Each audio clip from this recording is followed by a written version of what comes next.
What does it look like, or what does it mean for you to identify as Asian American or Pacific Islander in this current season of your life? Maybe we'll start there. Yeah, and it's good to see everyone, by the way. It's been a really long time. It's been 4 years since I've been in a church.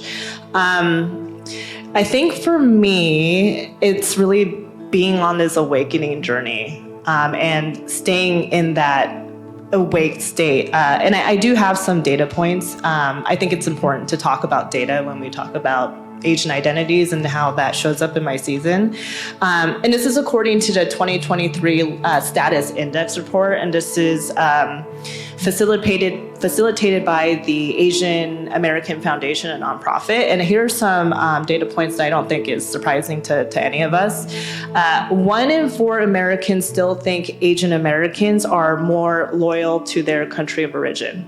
So even if you're born here, Americans believe that you're still loyal to, air quotes, where you came from. 1 in 2 Asian Americans do not feel safe or belonged in this country. Asian Americans, especially young female Asian Americans, do not feel safe in this country. And then nearly 80% of Asian Americans don't see themselves in media and representation. And so I don't say all these data points for us to feel bad about ourselves. I talk about this because it's important for us to know the problems that exist in front of us. Because if we don't stay in this awakened state, then we don't know how to show up in a community. And like something I've been noticing about our community is like this complacency, right? Like this tendency to say, it's good enough. We're going to put our heads down. We're going to work hard. Everything that we have right now, like, don't screw it up. Don't make waves. Don't make it a big deal. It's good enough. And I want more for our community. I don't think we should be settling for crumbs. Like, I want cake for our community, the frosting, the sprinkles, the whole thing. And so that's how I've been showing up in this season.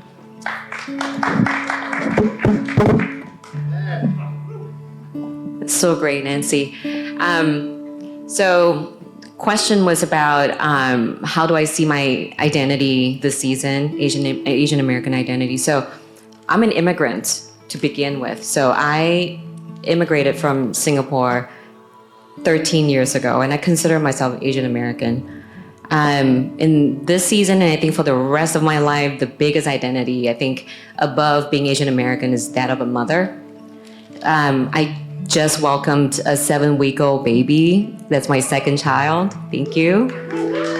And then that's my daughter, Ren. She's 3. So I have a 3-year-old. I have a 7-week-old, and just really proud mother of 2. And I look at my identity primarily through the lenses of a mother.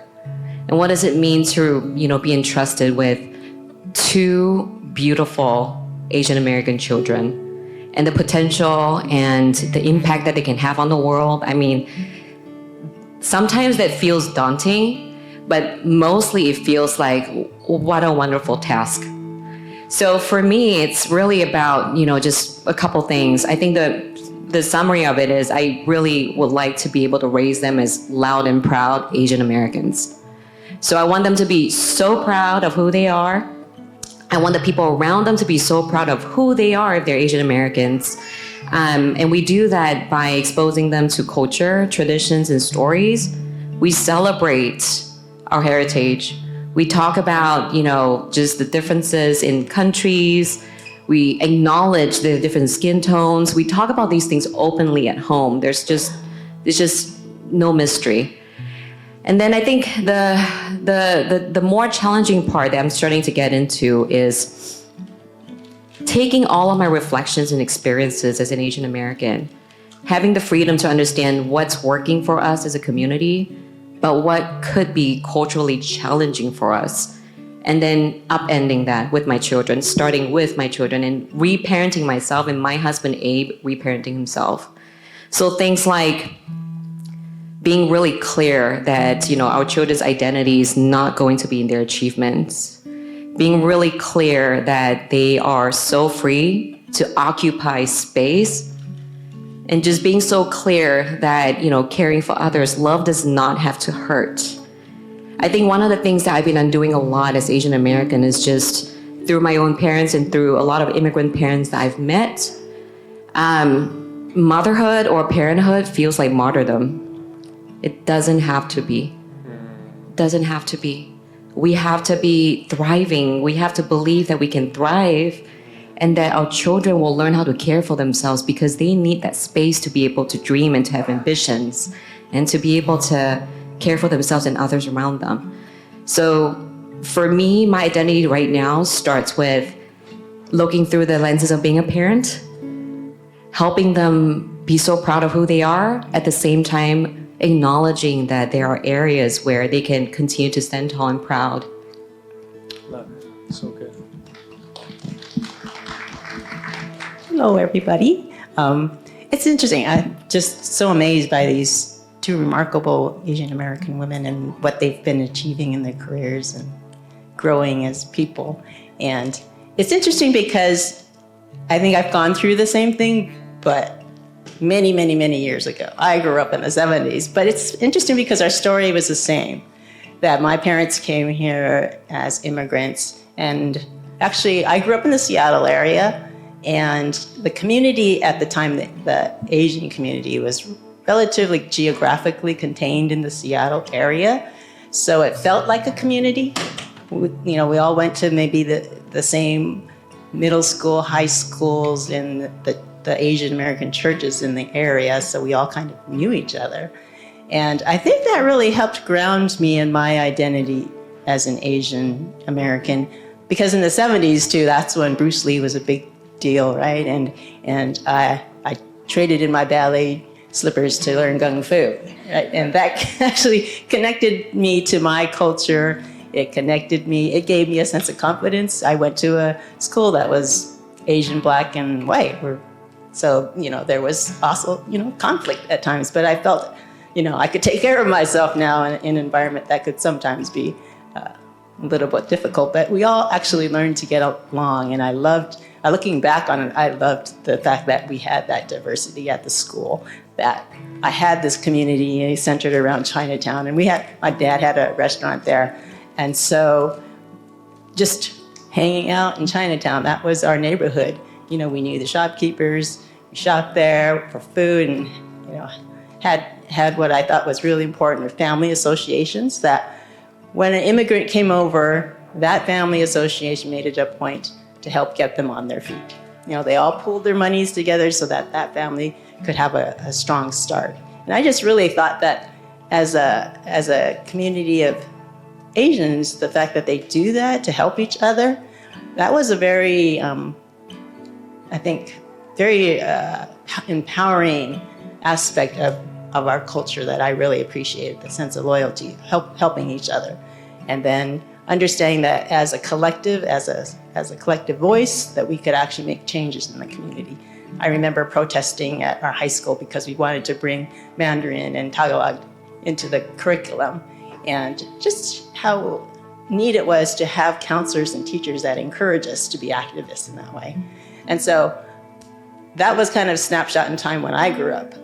And then looking at it now, and that it's still a process that our children and that you guys are going to be experiencing. But I'm so thankful that it grounded me in my Asian identity. So fast forward now, I'm very comfortable I've never wavered from that foundation, even though I've chosen a field that was predominantly white and male, and it felt totally uncomfortable, and I felt out of place there, but I never wavered from the fact of my value as an Asian American and what I could contribute to that company or, in whatever I did. So, yeah, I think building that foundation, whether it's with your children, with yourselves, is what's going to take you through life in America. I love that. So good. Love all those responses. We can keep the microphone with you, Linda. Maybe we'll transition to this next question. You share about what it means for you to identify as Asian American in this season. How would you say that informs your culture identity, your ethnic identity? How does that inform your faith? In what ways does that inform your faith? I kind of struggled with this question because I thought, well, does my Asian identity inform my faith, or does my faith inform my identity as an Asian? And And I think as a follower of Christ, as a child of God, my identity is with God. And two things God asks us to do: love God and love others. And so how do I take that? And because I'm Asian American, because I'm a mother, I'm a friend, I'm a spouse, I'm all these roles, and they all feed into your identity. But how am I learning to grow my capacity to love God and to love others? And so all of that, I think, is what drives my understanding of who I am. Because as I search after God, I find who I am. I don't need to strive to become valued or to be loved by everybody in the world. I just need to understand my relationship with God and how much He loves me, so that I can be in the world to bring love and justice and truth and mercy and change in the world. So I don't know if I answered the question. Love it. It's great. This was the toughest question, and thank you for raising that question. While Asian Americans, that is not a blanket term, right? Like, all of us have our own experiences of it. So for me, I believe a couple things. I believe that, in general, because a lot of my peers and people around my age or a little older, they're usually first or second generation immigrants. So we come from cultures that are not necessarily currently the most progressive at this point. And I wholeheartedly am with the camp of, just pro-choice, in the camp of just women deserving equal rights and opportunities. I'm squarely in the camp of pro-love. Everybody has the right to love anybody that they want to love. And even within my Asian American identity, that puts me, kind of at the growing group. It is not the most dominant group right now, but it is the growing group. It is a really important group. It is the group that needs to continue to grow. So within that identity and within my own experiences, I've always known one thing, which is that it does not make sense, even without the lenses of religion, that the things I believe are not the way that they are today. It started with a very dear loved one for me, who, in the context of Asian American culture, was struggling with his own sexual identity. And it was something that at a very, very young age, I realized if I were to worship a God that would not actually allow somebody like him, a good, honest person, to love whoever he loves, then I am not with this religion. And that has informed my faith. My faith is not an individual faith. My relationship with Jesus cannot be a relationship where I ask for things and He gives them to me. My faith with Jesus has been informed by my identity as Asian American, but more importantly, my views as an Asian American that feels very counter sometimes. And what that means is that it is not a one-to-one relationship with Jesus per se. It has to be about embracing the marginalized. It has to be about advocating for the right things. It has to be the acknowledgement that when we care for others, when everybody thrives, that's when you thrive too. I can't just thrive by myself, and that's not what I want. And that has informed my faith. My faith has to be bigger than just that interpersonal relationship between me and Jesus. It needs to be for everyone.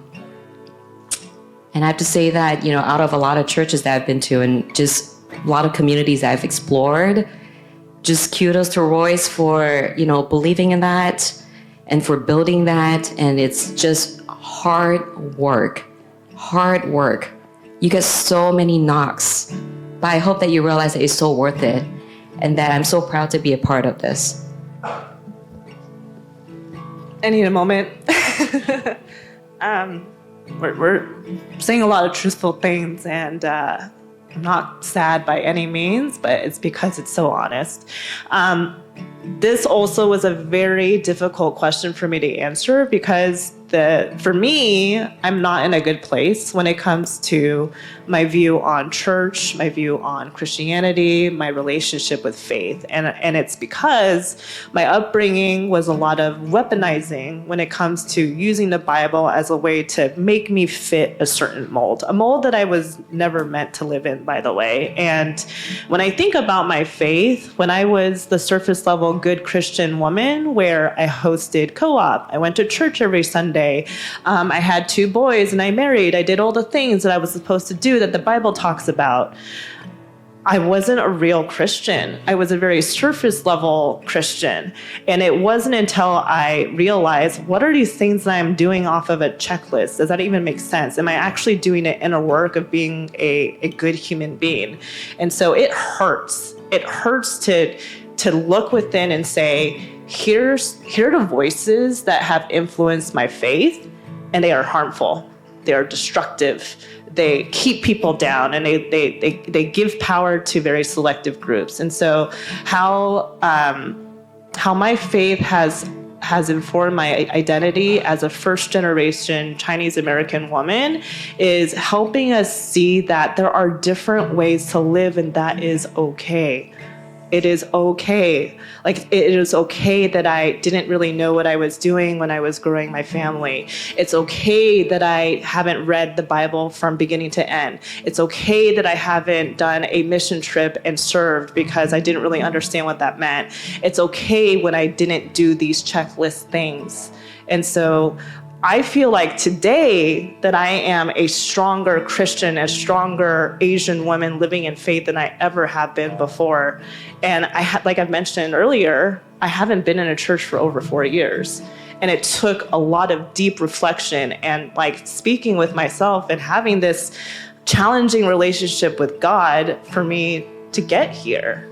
And I really like where I am right now. And so if there's anyone else in this audience who is resonating with that, of like, why am I doing what am I doing? Is this really out of love and faith and kindness and all the goodness that the Bible talks about? Or am I being pre-programmed into something that doesn't quite make sense? Like, just know that that journey is okay. Wow. So good. So good. I appreciate y'all so much. Last question. What are some of the ways in which you are currently showing up for your fellow AAPI community and or other, I know April talked about this, other marginalized, minoritized communities? What does that look like for you in this season? Yeah, so if many of you don't know, I'm currently in the tech industry. I have over 10 years of experience in this industry. I don't say that as like a bragging point. I say it more because there isn't many Asian women in leadership positions. And so oftentimes, I am the only woman of color in a leadership team. I'm often tokenized, but I have utilized that privilege and power for good. And so it means saying the uncomfortable thing out loud. It means creating spaces where people can really thrive, that marginalized individuals can thrive, and driving like true equity in the workplace. And so I do believe I'm in this space for a reason, and I take the role extremely seriously.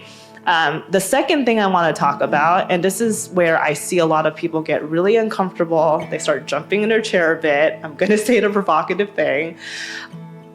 Anti-Blackness in our community is really pervasive. And that internalized racism, it holds us down. It also holds our Black community down. And so I wonder how we can take steps forward, because if we expect our community to be treated with respect, equity, and love, how can we do that if we're not doing that for other communities? And so like it's as simple as sometimes having a tough conversation. In vulnerability, I had to have a tough conversation with some of my loved ones because they would say these innocuous comments like, don't go out in the sun too much. If your skin is too dark, you're going to look like a laborer. And that is racism. Comments like that are harmful and are coded in colorism. And so that's kind of like my war cry and cry to action to our community is, can we look at anti-Blackness in our community and figure out ways to heal and progress forward? Thanks, Nancy. So I think about that question in terms of my own personal capacity. I think it's really important as we care for our community, as we care for children, as we care for causes, that we don't forget to care for ourselves. And that has always been such a thing for me to learn. So in my current season, as a mother of two and someone who holds down a really demanding job, I think about it as where can I have the biggest impact and power given my limitations in capacity. And so I think about that in terms of two ways. Number one, raising my two wonderful children. Every single day, Ren makes me proud. And it's about, just really teaching them to be brave, teaching them to be okay with themselves, and teaching them that there is just an insurmountable amount of love that comes from our, Abe and I, that they can do whatever that they think that they want to set out to do. So that's number one, lifting up our children, my children. And number two, within work, I'm one of the few fortunate people Asian American woman who has a C-suite position in a publicly listed technology company. And I don't take that lightly. I take that as such an opportunity. And what I do is, thinking about that in terms of the scale that I can create at work, because that's where a lot of the power dynamics are. And setting up, for instance, the first Women in Tech network within my company, going from 0 to right now, 1 in every 4 employees talking about building up women in technology, right? And that's cross-sectional. And then the second one is really and truly keeping an eye out on people who really require opportunities, women of color, people of color, marginalized groups within my company that are doing good work but are not being seen or being recognized. It is my commitment that I will always be that person in the room who will be talking and raising my hands and advocating for them. My best work at work, advocating for marginalized groups and people of color and people from my community, is to speak up for them in rooms that matter, where decisions are made, where they cannot hear me, where credit cannot be given to me. But that is the work that I will do for them, and I'm committed to doing that. What am I going to say? Let's see. Where I am now. I think that following, this idea of that loving God first, because that's how God loves the world, is through me and the lens of being an Asian and being a woman, being a parent, being a grandparent. Right? And I think in the spheres of circles that God gives me to be in, whether it's in a relationship one-on-one with someone, whether it's as a manager, whether it is as I'm affordable housing manager for the city of Bellevue, right? How do I care for the community? All of those different roles are opportunities, I think, to show people God's love for humanity. And I love that God is the one who created diversity. The whole idea that, a polyculture is much more healthier than a monoculture because, this came from farming, right? So the idea that you actually grow various crops adjacent to each other so that they can help each other grow healthier. And then you rotate the crops so the soil doesn't get, saturated with just one type of crop, right? So that when you move another crop to a different crop, it actually grows stronger because it takes the energy, the life form of that other crop and it becomes a part of that new crop. So this idea that diversity is actually our strength. And actually it's funny because that's the City of Bellevue tagline. The world, we welcome the world and diversity is our strength. And so I took this job with the City of Bellevue in August. And it, in a way, it was full circle because I started out wanting to do affordable housing when I was in college, but got pulled into the world of for-profit work, which wasn't bad. I learned so much about what it meant to build communities physically and actually engineering how, a city can be brought together by creating public spaces for people so that you bring a community together. So I don't look at it as, I took the wrong choice and was detoured for 30 years until I came to this position, is I learned so much about myself, about what it means to build community, about so many different things. And now God provided this opportunity to, and now I'm doing affordable housing, which I always wanted to do. Everybody deserves to have shelter, a place to call home. And the fact that that's a belief that the city has as well. And so I can really get behind it. I feel supported. You know, diversity is important to our city. So this whole month we're celebrating the AAPI. And then next month, June, we'll be kicking off Pride Month. And so just understanding how my faith and my ethnicity, my culture, you know, being a Christian, how all of that comes together to really try and do good, to bring about change in the world and my community. And I actually owe it all to this church, because I came to this church with that in mind, that I didn't want to have a separation between my faith and what I was doing in the world. I wanted it all to be in one package, that I'm making an impact, not just with my family and church community, but out in the world. And so that's what I feel like God's put me into at this time in my life, and I'm looking forward to the challenge. Love it. Thank you so much. Can we give it up one more time for Linda, April, and Nancy? Thank you so much for sharing your stories and your journeys, and I hope it's encouraging and empowering and uplifting to each of us.